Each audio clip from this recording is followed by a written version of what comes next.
लक्ष्य पर कल स्थापन से लेकर के अष्टमी सिद्धिदात्री नवदुर्गा अष्टमी तक का कार्यक्रम रखा गया है, क्योंकि जितने भी पर्व त्योहार कोई भी उत्सव है, कहीं न कहीं वह उत्सव वह त्योहार हमारे जीवन में कुछ पाने का, कुछ सीखने का, अपने व्यवहार में उतारने का वक्त होता है। हालांकि बदलते माहौल में, बदलते परिवेश, लोग पर्व त्योहार को एक उमंग, फैशन और मनोरंजन का अवसर मान बैठा है। एक तरफ दुर्गा मंदिर, दूसरी तरफ स्टेज, एक तरफ दुर्गा का पूजा, दुर्गा का दर्शन, और दूसरी तरफ उसी सामने में स्टेज पर अश्लील गाना, रिकॉर्डिंग, ये सारी चीजें होता है। और हम परिणाम ढूंढते हैं, हम अपने आप में परिवर्तन उस परमात्मा से मांगते हैं, उस परमात्मा से हम और आप कुछ पाने की इच्छा रखते हैं और दोष उस परम पिता परमात्मा को देते हैं। कहां से मिलेगा? जब तक कि आप जिस उत्सव को आप मना रहे हैं उसका मतलब नहीं समझ पा रहे हैं, क्या हुआ, क्यों सीखना चाहिए, क्या उससे पाना चाहिए, ये पता ही नहीं, और हम और आप परिणाम खोजते नहीं मिलेगा, कभी नहीं मिल सकता है। और खास करके ये जो हमारा दुर्गा पूजा है, मैंने कई रोज कहा, इस पूजा में हम 8 रोज तक लहसुन, प्याज, तमाम तरह की सात्विक जीवन जीते हैं। यहाँ तक कि कुछ लोग अन्न का त्याग देते हैं, फल खाते हैं, और यहाँ तक कि कुछ लोग वो फल को भी त्याग देते हैं। इसी में कुछ लोग जयंती अपने सीने पर जमाता है। बहुत जगह आप देखे होंगे, अभी भी इस वर्ष भी बहुत जगह ऐसा है, कुछ भक्त अपने सीने पर जयंती जौ मिट्टी दे करके उसमें जौ का पौधा, यानी कलस्थापन से 5, 7 रोज, 8 रोज पहले, ऐसा मेडिकल साइंस कहता है, तो अगर आप पानी पीजिएगा बहुत लंबी अवधि तक वो पेशाब बनता है, उसका प्रक्रिया होता है। 5, 7 रोज पहले से भोजन का त्याग, पानी का त्याग, नींद का त्याग करना पड़ता है। इसके बाद जिस रोज की विसर्जन होता है, जिसको कि हम और आप विजयादशमी कहते हैं, जब जयंती काटा जाता है, फिर उसको सामान्य जीवन में आने में बहुत वक्त लगता है, क्योंकि आदत बन जाती है सोने का, भोजन, पाचन तंत्र काम करना छोड़ देता है, तो वो सारा प्रक्रिया फिर ऐसे ऐसे शरीर जो है उसका उस कंडीशन में आता है, उस एक्टिव होता है, उसके अनुरूप आता है, ढलता है, टाइम लगेगा, वक्त लगेगा। ये सब कठिनाई हम करते हैं, लेकिन स्वभाव का परिवर्तन नहीं कर पाते हैं, अपने व्यवहार को नहीं बदल पाते हैं। ये उपासना, आराधना, इससे कुछ भी होने वाला नहीं है। उपासना का मतलब ये नहीं होता है अन्न का त्याग, उपवास का मतलब ये नहीं होता है। ये हमारे हिंदुस्तान और खास करके हिंदू ग्रंथ में दिया गया है, 3 प्रकार से होता है। एक होता है आपको अल्पाहार, एक होता है फलाहार, एक होता है निराहार। ये क्यों होता है?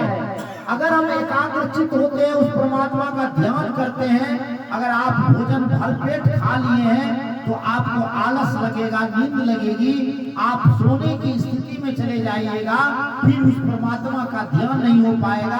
आपका मस्तिष्क जो है वो सुषुप्त अवस्था में आ जाता है, जागृत अवस्था में नहीं होता है भोजन करने के बाद। इसीलिए कहा जो कि आप फलाहार करें, यानी अल्प भोजन करें और परमात्मा का ध्यान करें।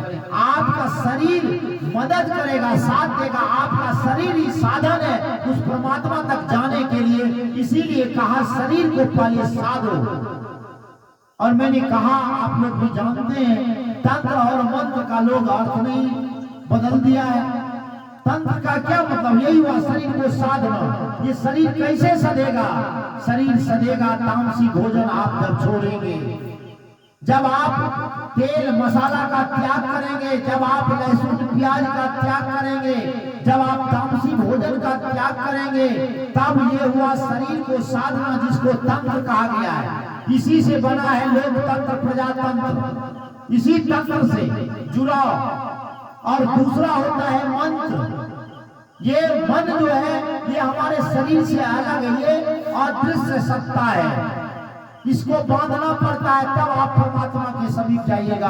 क्योंकि जैसे ही आप ध्यान पर बैठिएगा आपके मन भटकाव की स्थिति में जाता है, आपका मन कहीं और चला जाता है। इसीलिए कहा मन को साधने के लिए मंत्र की आवश्यकता होती है। लेकिन लोग इन दोनों चीजों का अर्थ को बदल दिया है।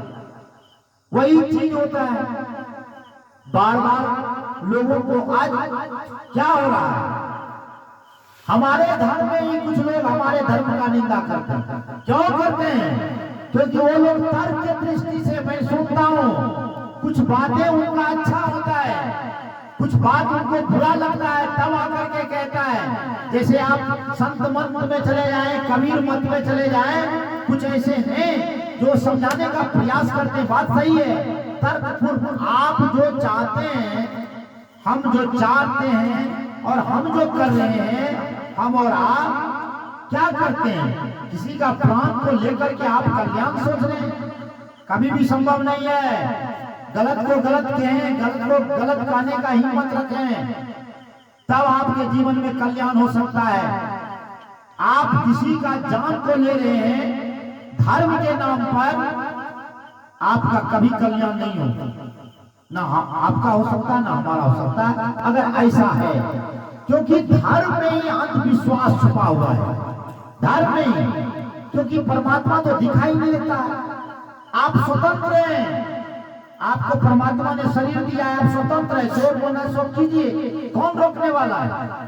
हम और आप करते हैं। लेकिन बस कर्म की स्वतंत्रता है, परिणाम की स्वतंत्रता नहीं है। जब आपका कर्म जब आपके जीवन में परिणाम बन करके आएगा, तब नाक रगड़िए, रोइए, चीखिए, चिल्लाइए। ये नीचे का अदालत नहीं है जहां पर आप वकील रख करके आपका दलील, आपका अर्जी, आपकी बात को आपके वकील साहब ने जज के सामने रखता है। सच को झूठ, झूठ को सच करके यहाँ से बेल ले लिया जाता है। अपराधी को निरपराध बना दिया जाता है। जो व्यक्ति गुनाहगार है उसको बेगुनाह वो काला कोट वाला यहाँ पर प्रमाणित कर देता है। ये वो अदालत नहीं है, वहां पर दलील नहीं होता है, वहां पर दलील नहीं होता है, वहां पर बहस नहीं होता है। मां सीधे वहां से डिसीजन निकलता है, फैसला डायरेक्ट। कब फैसला आने वाला ये भी पता नहीं होता। इसीलिए आपको कर्म की अगर स्वतंत्रता दिया है वो परमपिता परमात्मा, तो आप कर्म उस विधाता के विधान के अनुसार कीजिए। ऐसा नहीं तो उस विधाता के विधान के विरुद्ध आप चलिए। इसीलिए बड़े निर्माता साहब श्री हरिनानंद जी ने कहा कि आप अगर मंदिर भी जाएं, पूजा भी करें, तो आप निष्काम भावना से जाएं और उस गुरु, उस महादेव, उस आदि गुरु जगत गुरु शिव से आप कहें, है मेरे गुरुदेव, आप जैसा चाहते हैं वैसा मैं कर सकूं, इतना आप दया करें। ना आपको मकान मांगना है, ना आपको दुकान मांगना है, ना आपको नौकरी मांगना है, ना आपको कोई चीज नहीं मांगना है। ये सारा चीज छोटा छोटा चीज है, आप जान लें। अगर मकान ही अगर मांग रहे हैं तो क्या मांग रहे हैं, जरा विचार करें आप। मकान में ईंट इसी मिट्टी से जो धरती पर उपलब्ध है, जिस मिट्टी को कोई पूछने वाला नहीं है, ओनली मिट्टी, जमीन का मैं बात नहीं कर रहा हूँ, मिट्टी का बात कर रहा हूँ। है महंगा अब हो गया, लेकिन फिर भी इस धरातल पर तो उपलब्ध है। और यही पानी से रेत, यही पानी से रेत बालू और फिर चूना पत्थर से सीमेंट, सारा चीज आपको इस धरती पर से सारा चीज मटेरियल मिलता है। उस चीज को आप काहे मांगते हैं? ऐसा चीज उस परमात्मा, ये सारा चीज क्या अधर्मी है? क्या गलत कर्म करता है? क्या वो मकान नहीं बनाता?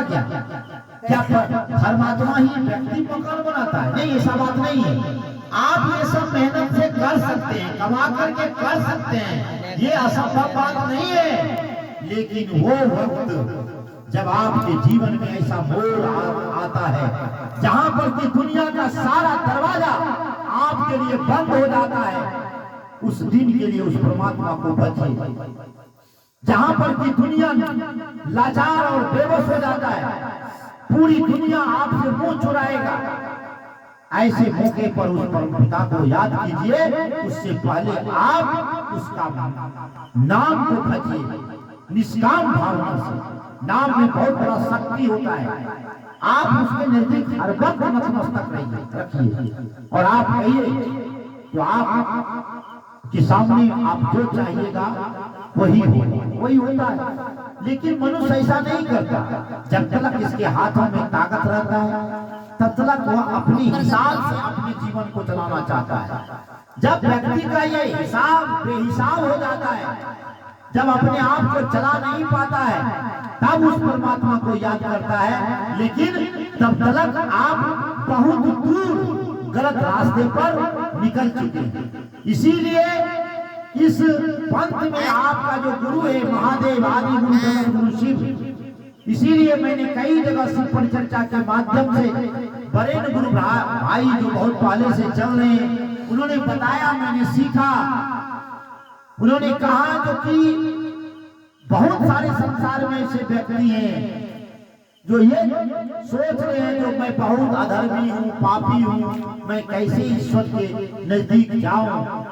तो कहा जो उस महादेव का जो प्रतिबिंब है उससे आप सीखें। सांप विषधर है, डस लेता है, लोगों का जान लेता है। सांप ने कहा मैं विषधर हूं, मुझको कौन अपनाएगा? जगत गुरु शिव ने कहा आओ मैं तुमको अपने गले में स्थान देता हूं। चांद कहा मैं कलंकित हूं, मुझको दुनिया में कौन पूजेगा, कौन मानेगा? आदि गुरु जगत गुरु